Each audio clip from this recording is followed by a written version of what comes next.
ए गधे, जल्दी जल्दी पैर बढ़ा, दोपहर होने वाली है और तू अभी तक धीरे धीरे रेंग रहा है। अगर आज शाम तक ये सारी लकड़ी शहर नहीं पहुंची तो मैं तेरी खाल उधेड़ दूंगा।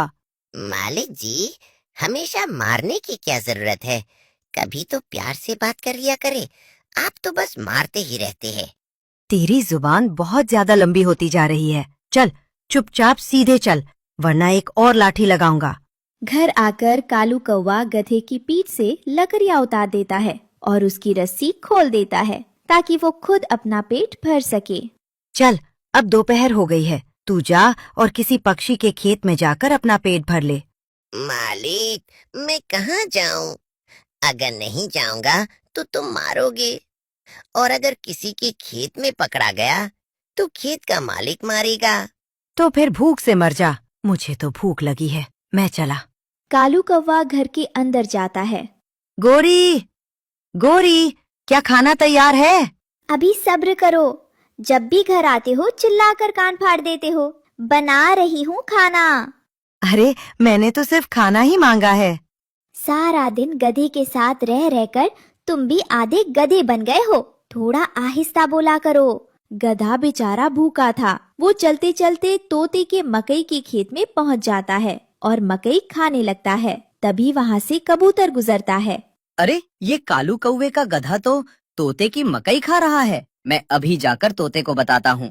कबूतर तोते के घर जाकर दरवाजा खटखटाता है। कबूतर भाई, क्या हुआ? क्या काम है? मुझे कोई काम नहीं है, लेकिन कालू कौवे का गधा तुम्हारा मकई का खेत खाली कर रहा है। वो खेत में मकई खा रहा है। अच्छा, मैंने कल भी उस गधे को निकाला था। वो आज फिर आ गया। मैं अभी उसे देखता हूँ।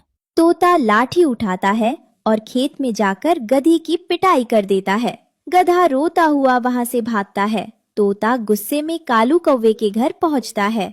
गोरी कौवी, तुम्हारा गधा मेरे खेत से मकई खा रहा था। अगर आइंदा वो मेरे खेत की तरफ आया तो मैं उसे पकड़कर बांध लूंगा।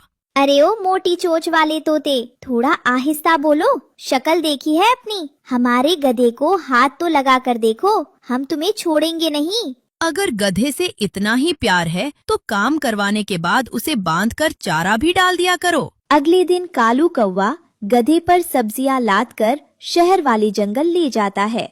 गधा भूख से तड़प रहा था। मालिक, बहुत भूख लगी है। थोड़ी सी गोभी मुझे दे दो। चल चल, चुपचाप चलता रह। अगर रुकने की कोशिश की तो ये लाठी देख रहे हो ना, एक लगाऊंगा। शाम को घर लौटकर कालू कौवा फिर से गधे की रस्सी खोलकर उसे भगा देता है। भूखा गधा रानो चिड़िया के सब्जी के खेत में घुस जाता है और टमाटर, कद्दू, भिंडी खाने लगता है। तभी रानो चिड़िया वहाँ आ जाती है। बेशरम गधे, सारा दिन काम कालू कौवे का करते हो और हमारी फसलें खराब करने यहाँ आ जाते हो। चिड़िया बहन, मैं क्या करूं? मेरा मालिक मुझे चारा नहीं देता, वो बस मुझे मारता है। तो तुम ऐसे जालिम मालिक को छोड़कर इंसानों की बस्ती में किसी रहमदिल इंसान के पास क्यों नहीं चले जाते, जहाँ काम के बदले तुम्हें पेट भर भोजन तो मिलेगा। चिड़िया बहन, मुझे इंसानों की बस्ती का रास्ता नहीं मालूम। यहाँ से सीधे जाओ, सामने बिजली के लंबे लंबे खंबे दिखाई देंगे, वहीं इंसानों की बस्ती है। गधा इंसानों की बस्ती में एक किसान के पास पहुँच जाता है और अपनी आप बीती सुनाता है।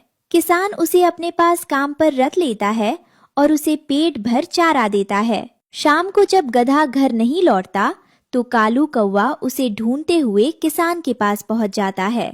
अरे गधे, तू यहाँ खड़ा है और मैं तुझे पूरे जंगल में ढूंढ रहा हूँ। चल मेरे साथ वापस चल। मैं नहीं जाऊंगा, तू मुझे मारता है और खाने को भोजन भी नहीं देता। मैं यही रहूंगा। तेरी इतनी हिम्मत, तू बड़ी जुबान चलाने लग गया है। मैं अभी देखता हूँ तुझे। कालू कौवा जैसे ही गधे को लाठी से मारने लगता है, किसान दौड़ कर आता है और कालू कौवे को पूंछ से पकड़ लेता है। रुक जा कौवे, अब ये मेरा गधा है, तुम्हारा नहीं, जो तुम इसे मारोगे। किसान अपनी लाठी से कालू कौवे की खूब पिटाई करता है। मार खाकर कालू कौवा रोता हुआ घर लौटता है। कालू, तुम रो क्यों रहे हो?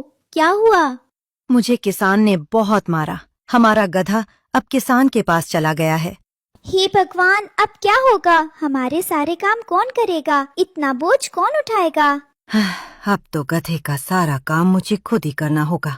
अगले दिन जब कालू कौवा लकड़ियों की भारी गठरी अपने सिर पर उठाकर ला रहा था, तो वो एक पेड़ से टकराकर गिर जाता है और उसके पंख पर चोट आ जाती है। वहाँ से रानो चिड़िया गुजरती है। कौवे भैया, अब पता चला कि तुम्हारा गधा तुम्हारे कितने काम आता था। अब खुद लकड़ियाँ उठानी पड़ रही है ना? रानो चिड़िया, मैं अपने किए पर बहुत शर्मिंदा हूँ। अगर मैंने अपने गधे को समय पर पानी और भोजन दिया होता तो वो मुझे छोड़कर कभी ना जाता।